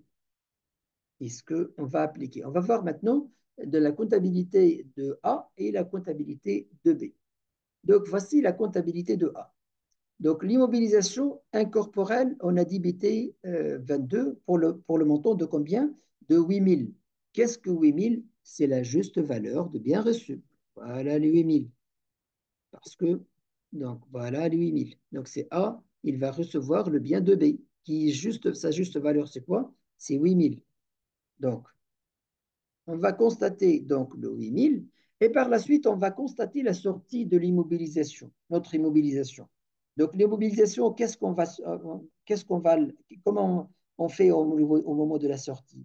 Donc, on va créditer la valeur brute de l'immobilisation pour annuler donc cette valeur brute et aussi on va débiter le compte d'amortissement pour annuler le cumul d'amortissement. Donc, notre cas, nous avons valeur brute pour 14 000 valeur brute pour 14 000 et amortissement pour 4 000. Donc, on va créditer l'immobilisation pour 14 000 et on va débiter l'amortissement pour 4 000. D'accord? Donc, voilà la deuxième écriture qu'on a fait. C'est celle-là, cette écriture. Donc, on a débité l'amortissement pour 4 000 pour annuler l'amortissement qui est relatif à cette immobilisation. Et on a crédité l'immobilisation corporelle parce que cette immobilisation est la sortie de notre actif pour sa valeur brute. Qu'est-ce qu'il reste maintenant? En fait, il reste à saisir la soulte qu'on a reçue. Donc, on a reçu une soulte de combien? De espèces de 4 000. Donc, on va débiter un compte de trésorerie. Donc, voilà le compte de trésorerie qui a été débité pour 4 000. Donc, la différence entre l'immobilisation qui a été constatée par sa juste valeur, l'immobilisation reçue, la trésorerie qu'on a encaissée, l'amortissement qui a été annulé et l'immobilisation qui a été annulée, la différence, elle peut être soit des produits nets sur cession de mobilisation au cas où les montants de débit sont supérieurs au montant de crédit, et donc pour la partie double et l'équilibre entre les débits et crédits, on va constater donc en ce moment-là un produit net sur cession.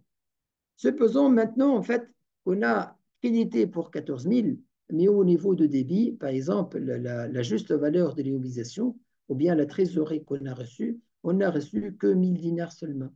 Donc, en ce moment-là, on va constater plutôt une charge nette sur cession de mobilisation pour 1 000 dinars. Donc, qu'est-ce qu'on fait? Donc, pour ne pas se tromper, la première des choses, on doit constater l'immobilisation, l'entrée de l'immobilisation selon la norme. Elle nous dit on doit la faire entrer à la juste valeur de bien reçu, à la juste valeur de bien reçu. Donc, la juste valeur de bien reçu, c'est quoi? Donc, le bien reçu, le voilà, le bien B, c'est 8000. D'accord? Par la suite, qu'est-ce qu'on doit faire? On doit constater la sortie de l'immobilisation. Et donc, on va créditer donc, le compte immobilisation. On va débiter le compte amortissement. Troisième opération, on doit constater la soulte qu'on a encaissée, donc la trésorerie qu'on a encaissée, ou bien la soulte qu'on va payer aussi. Si on a payé de soulte, donc ça sera trésorerie en compte de crédit. Et pour équilibrer les deux écritures, on va soit constater un produit, si les montants au débit dépassent les montants de crédit, on va constater un produit.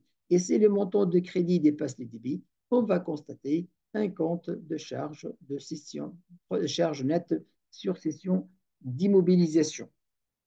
Ça, c'est chez A. Chez B, donc, chez B, la même chose, on va appliquer la même chose. Donc, l'immobilisation corporelle, on va la constater pour quelle valeur? La même chose, elle va être évaluée sur la base de la juste valeur de biens reçus. Donc, la B, qu'est-ce qu'elle a reçu? Voilà.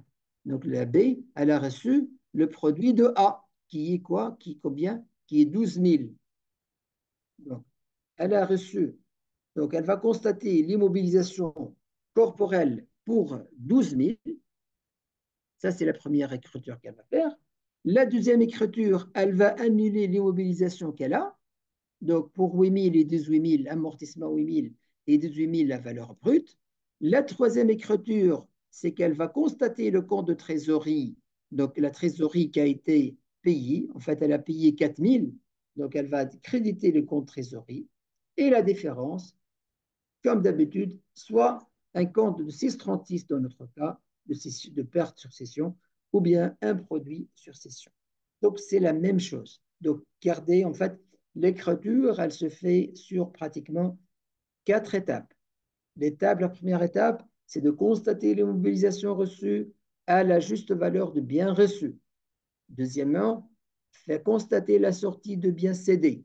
Donc, on va annuler la valeur brute de biens cédés et on va annuler son amortissement. Troisièmement, constater la soulte. Si on l'a payé, donc on va créditer le compte trésorerie. Si on a encaissé, on va débiter le compte de trésorerie. Par la suite, on va constater le résultat de cet échange. Donc, si les montants de débit dépassent les montants de crédit, on va constater un produit sur cession. Et si les montants de crédit dépassent les montants de débit, on va constater une perte sur cession. D'accord? C'est clair? Avant de passer à la décomptabilisation. Est-ce que c'est clair? L'échange. Donc, au niveau de l'échange, c'est simple. La première des choses à faire, la première, c'est ça. Est-ce que des actifs de même nature? Est-ce que des actifs de nature différente? Parce que vous voyez, en fait, les deux règles sont différentes, surtout au niveau de l'évaluation. La première, c'est l'évaluation de la valeur comptable de l'actif cédé. Et l'autre, c'est plutôt la juste valeur de l'actif reçu. La première, il n'y a pas de plus-value ni moins-value. La deuxième, il y en a un plus-value et moins-value. Vous voyez? Donc, devant le cas d'échange, la première chose à penser, c'est de voir est-ce que actif de même nature ou bien actif de nature différente. Avant de se lancer donc n'importe où, la première des choses, commencez par déterminer est-ce que c'est des actifs de même nature ou actifs de nature différente avant de passer à n'importe quelle étape. Question. C'est clair. Excellent. Donc, on va passer maintenant donc, à la décomptabilisation. Décomptabilisation, c'est-à-dire la sortie de l'immobilisation. Quand est-ce qu'on doit décomptabiliser? Décomptabiliser, c'est de faire sortir donc l'immobilisation de l'actif de la société. Quand est-ce qu'on va faire cette décomptabilisation? D'habitude, en fait, la décomptabilisation, elle a été toujours liée à l'opération de cession. C'est-à-dire, lorsqu'on va céder donc une immobilisation, en ce moment-là, on va décomptabiliser. Mais maintenant, on va voir, il y en a d'autres cas où on doit faire la décomptabilisation. Même si l'actif est lié encore pour l'immobilisation, mais on doit le décomptabiliser. Quel est le cas? Donc, on va voir dans cette partie-là, donc, quand décomptabiliser, donc c'est le moment, le calcul donc, du gain et la perte suite à la décomptabilisation et la comptabilisation de la décomptabilisation. Donc, description. dit qu'une immobilisation corporelle est décomptabilisée à sa sortie, donc ça c'est la vente, ou lorsque aucun avantage économique futur n'est attendu de son usage ou de sa disposition. Voyez? Donc il n'y a plus que le premier cas de cession. Donc maintenant, la valeur, donc l'immobilisation est décomptabilisée en cas de cession, mais aussi lorsqu'on ne s'attend plus à des avantages économiques futurs de cette immobilisation. Exemple, donc la vente de machines, ça c'est le cas de sortie. Deuxième cas, mise en rebut donc, ou d'un équipement donc, obsolète. Donc, vous voyez, un équipement obsolète, un équipement qui existe encore au niveau de l'actif pour une valeur, nous, on doit le décomptabiliser. Pourquoi? Parce qu'on ne s'attend plus à des avantages économiques futurs. Et là, en fait, on ne s'attend plus à des avantages économiques futurs. En fait, c'est la définition même de l'immobilisation. L'immobilisation, la deuxième condition, on est pour constater, donc, on dit en fait, c'est un actif tangible, et aussi on dit que la société, elle s'attend à des avantages économiques futurs générés par cette immobilisation. Et donc, pourquoi on va la décomptabiliser? Parce qu'il ne satisfait plus à la définition de la comptabilité. Vous avez vu l'importance de définition. Donc, la définition de la comptabilité, de la définition de l'immobilisation, donc, quand on a vu tout à l'heure, en fait, je peux en revenir.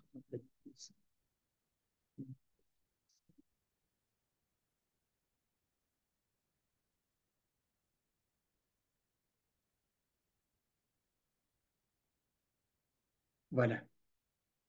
Ça c'est le critère de comptabilisation d'un actif. Donc, un élément doit être comptabilisé à l'actif si des avantages futurs probables sont associés et le coût doit être, voilà, immobilisation corporelle. Voilà. Donc, immobilisation corporelle, actif physique et tangible, destiné à être utilisé sur plusieurs exercices et capable de générer des avantages économiques. Vous voyez pourquoi on dit comptabilise? Parce que cet élément, il n'entre plus dans cette définition. Donc, cette définition donc, qui exige que cet élément doit être capable de générer des avantages économiques futurs.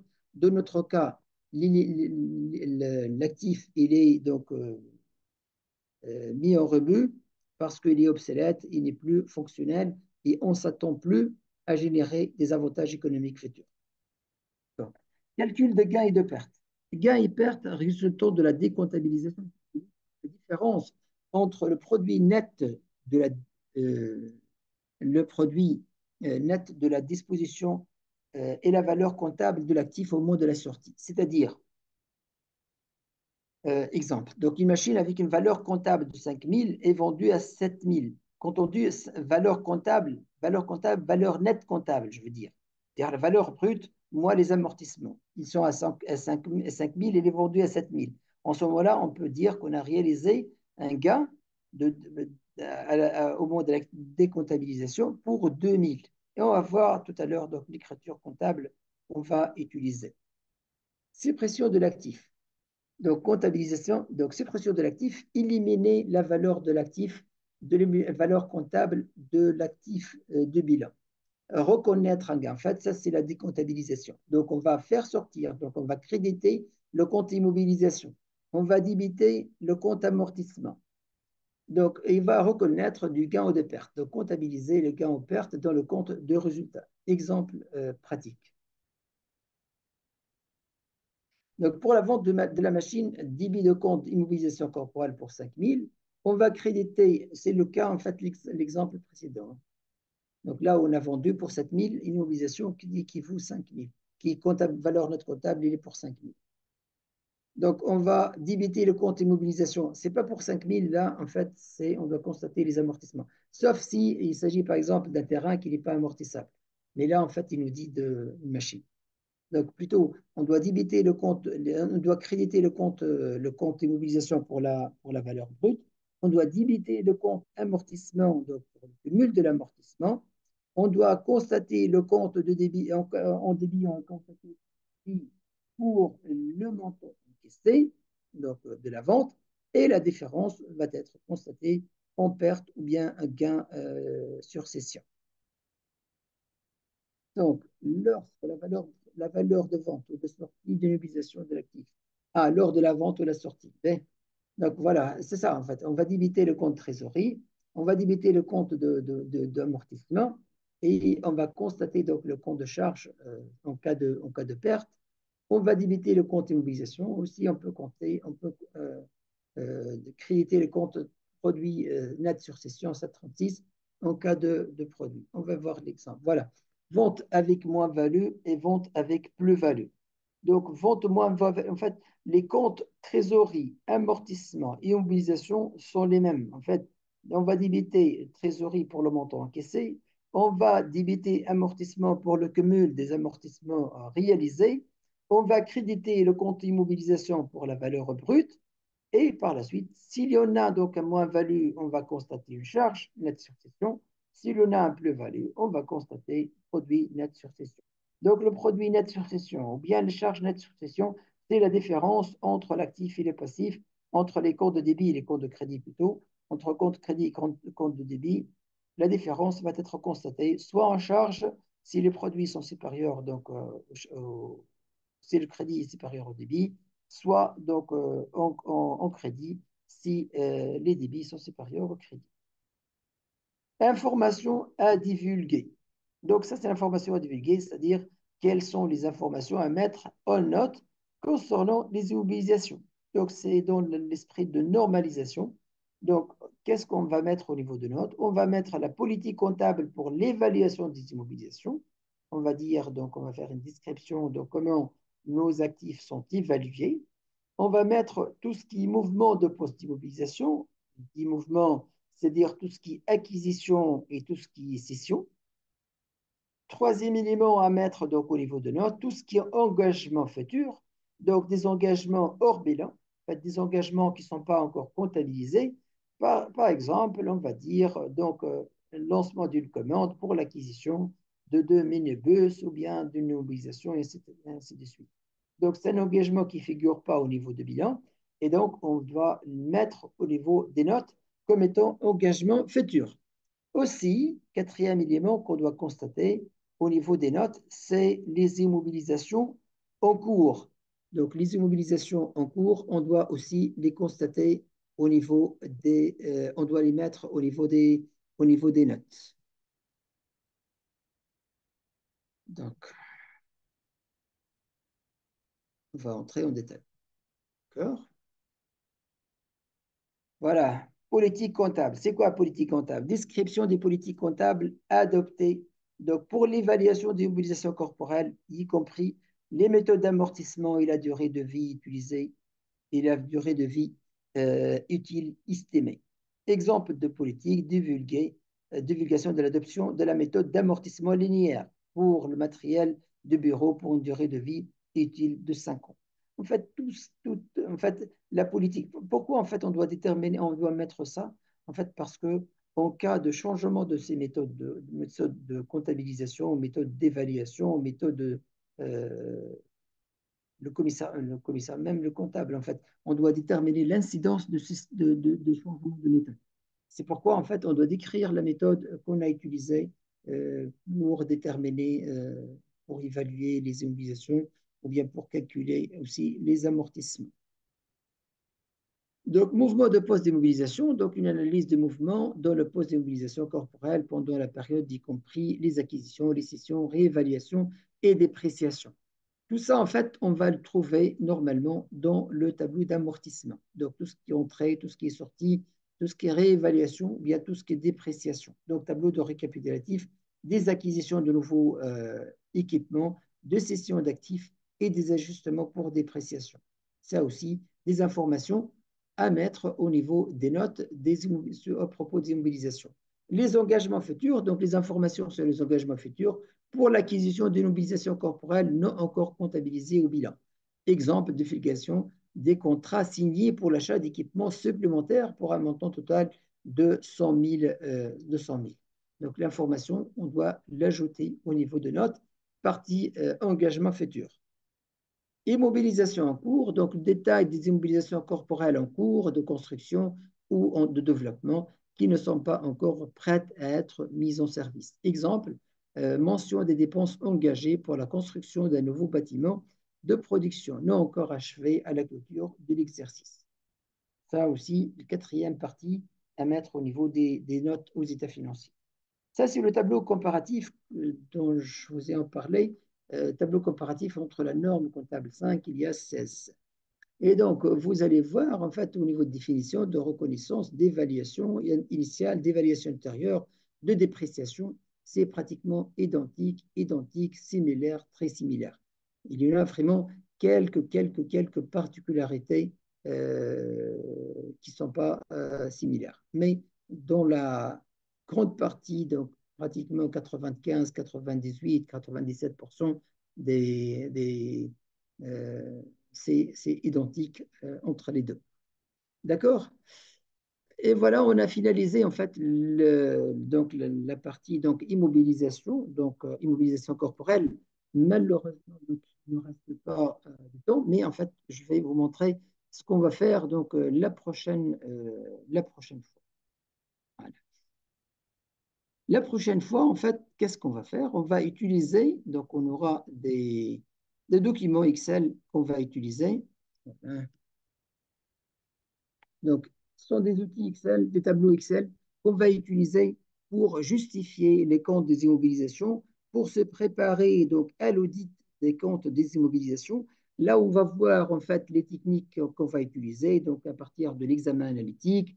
On va voir donc tout ce qui est donc établissement de tableau d'amortissement. Donc, on va partir de tableau d'amortissement de l'année N, par exemple là, tableau d'amortissement de l'année 2020. Comment on va passer du tableau d'amortissement de l'année 2020 pour réaliser le nouveau tableau d'amortissement de l'année N plus 1, donc avec un tableau d'amortissement qui a été validé par le commissaire aux comptes l'année dernière. Donc, on va se baser sur ce tableau d'amortissement, pas refaire la chose donc de zéro. Donc, mais plutôt, on va partir du tableau d'amortissement de l'année N plus 1 qui a été validé et mis au niveau dans le rapport de commissaire aux comptes. Donc, on va vous montrer comment donc, passer de tableau d'amortissement de l'année N vers tableau d'amortissement, donc année N plus 1.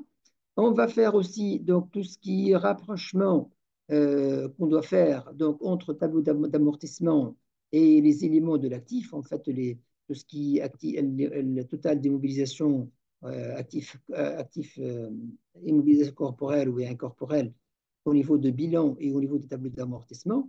On va voir qu'est-ce qu'il faut rapprocher, qu'est-ce qu'il ne faut pas avoir de décalage, de différence entre les valeurs. On va voir aussi, donc, on va voir la partie, tout ce qui est rapprochement donc, de l'amortissement comptable et l'amortissement fiscal. Comptablement, on a dit donc l'amortissement, c'est la consommation des avantages économiques futurs. Et fiscalement, il y en a des taux, des plafonds d'amortissement qui sont admis en déduction.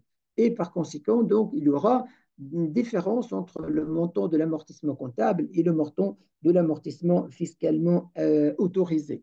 Et donc là, on va déterminer donc cette différence, l'incorporer à la fin au niveau des amortissements non déductibles. Ça, on va le voir en détail donc la prochaine fois. Donc aussi, on va voir donc comment donc réaliser, comme je dis, le tableau d'amortissement, comment justifier en fait, comment là en fait à partir de l'examen analytique, quels sont les comptes qu'on va se concentrer en fait sur les comptes qu'ils ont réalisé des modifications donc durant l'année et on va voir donc l'origine de cette modification. Donc par exemple là dans notre exemple donc là c'est l'installation donc qui a réalisé entre l'année N et l'année N plus 1 et il y en a une augmentation de 5 686. On va voir comment la défalquer. Qu'est-ce que peut être l'origine de cette variation? On va voir, est-ce que ça peut être une scission, ça peut être une acquisition, ça peut être acquisition plus cession, ça peut être une réévaluation, ça peut être une dépréciation s'il y en a une baisse, et ainsi de suite. Ça peut être une charge qui a été capitalisée aussi. Donc, on va voir tout ça. Donc, qu'est-ce qu'on doit réaliser comme travaux avant le passage de commissaire aux comptes. Et même pour nous, en fait, indépendamment du passage de commissaire aux comptes, ça sera un autocontrôle. Et comment donc on fait l'autocontrôle pour s'assurer que notre travail a été bien fait, qu'on n'a pas omis quelque chose, qu'il n'y a pas des erreurs significatives au niveau de notre travail. Aussi, on va faire donc la vérification de tout ce qui est charges qui peuvent être capitalisées. C'est l'exemple de, c'est l'audit en fait du compte de 615 entretien réparation. Donc, on va voir qu'est-ce qu'il faut faire avec ce compte-là et comment vérifier donc que des factures donc, constatées en entretien réparation et qui sont susceptibles d'être capitalisées. Donc, on va les vérifier aussi pour se rattraper si nécessaire.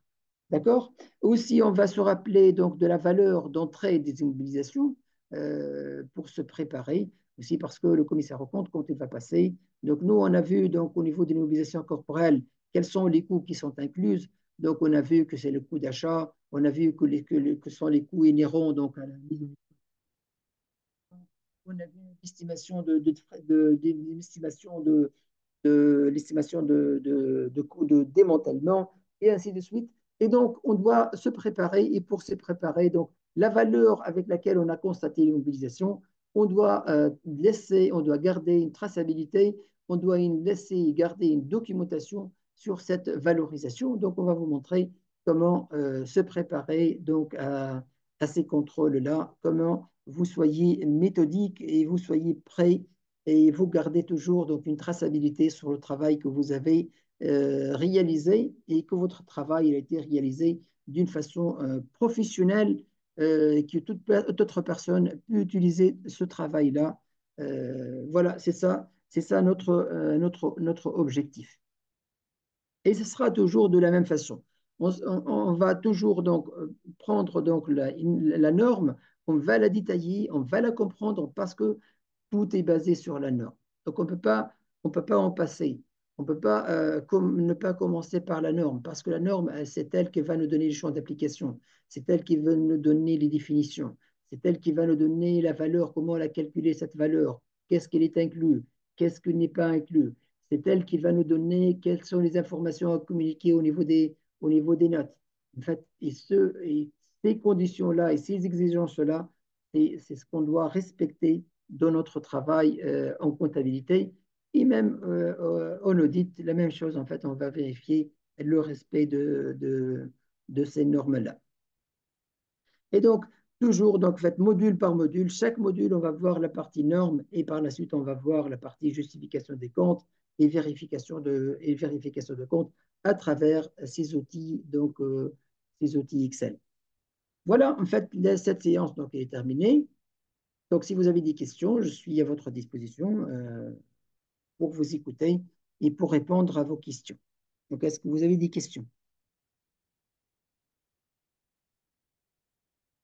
Et donc, en fait, cette séance-là, donc, en fait, ce sera la dernière séance, donc elle est gratuite, parce qu'on était d'accord donc, dès le départ. Donc, il y aura 3 séances gratuites, soit au niveau de l'audit, au niveau de la comptabilité, et ça, de développer donc, l'idée développer une idée, d'avoir une idée exacte sur la qualité de la formation et sur ce que vous attendez en fait de la formation.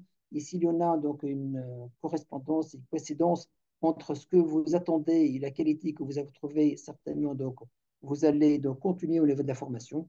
Et comme ça, donc sinon, donc il n'y a pas de, vous n'avez rien perdu, donc vous n'avez rien payé. Et vous pouvez, en fait, votre présence sur les 3 dernières séances, c'est pas un engagement pour nous.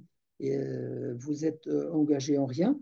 Donc, si vous comptez donc, continuer, donc, juste vous prenez contact avec nous. Donc, vous nous envoyez donc, votre confirmation de continuer pour que par la suite, en fait, on va vous mettre au niveau de la boucle d'invitation pour les prochaines séances, en fait, parce que l'ancien lien, en fait, il est serviable que pour les 3 premières séances. Et donc, il y aura un nouveau lien pour les prochaines séances. Voilà, donc on a terminé. Donc, si vous avez des questions, je vous entends. Sinon, donc, on va arrêter, donc, on va clôturer donc, la séance. Et je vous dirai donc à bientôt. J'espère vous voir donc la prochaine fois dans la 4e séance. Là, on va terminer donc là, comme je vous ai dit, la partie donc Excel qui concerne les immobilisations et on va passer donc aux immobilisations incorporelles et tout ce qui est charges reportées, immobilisation financière et ainsi de suite. Donc la formation, donc, elle va durer entre 10 et 12 séances. Là, on va parcourir tous les comptes de bilan et les comptes de charge.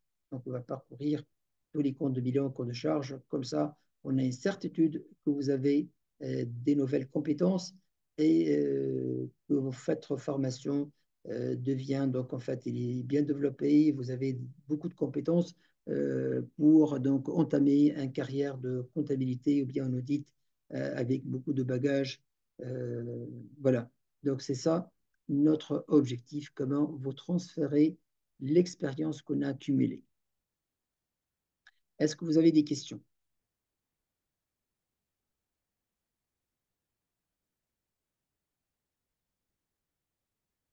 Non? Vous n'avez pas de questions? Très bien, je suppose que tout est compris. Excellent.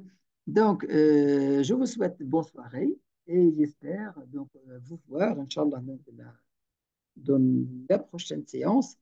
Merci beaucoup pour votre présence.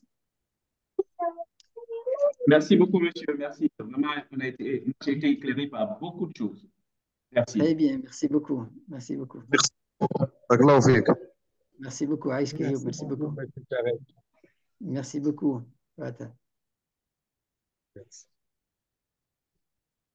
Donc, je vous dis bonne soirée et on se voit, Inch'Allah, donc la prochaine fois.